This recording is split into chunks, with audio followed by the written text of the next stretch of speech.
الجمعية السلوية استقبل ضيفه المغرب الفاسي وهو يمني النفس بتدارك هزيمة لقاء الذهب، لكنه عجز عن تحقيق ذلك بالرغم من المحاولات العديدة التي أتيحت له. هنا نتابع إحدى أخطر المحاولات خلال الشوط الأول.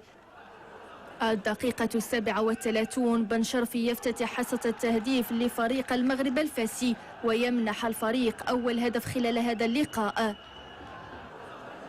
وهنا نتابع إعادة لهذا الهدف، تسديدة قوية لبن شرفي وهدف أول لفريق المغرب الفاسي. فرحة أنصار الفريق بهذا الهدف الأول خلال هذا اللقاء.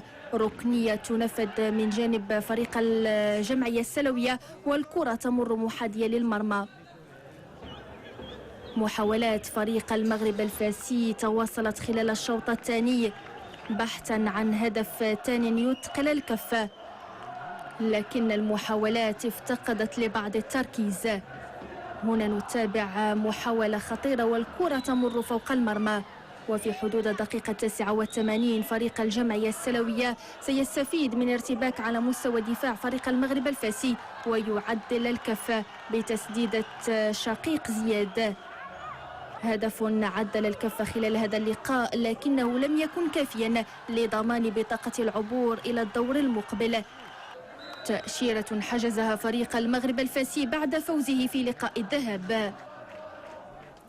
إذن ضمن هذه الحلقة اقتصرنا على تقديم 4 ملخصات، فباقي النتائج كانت عادية جدا.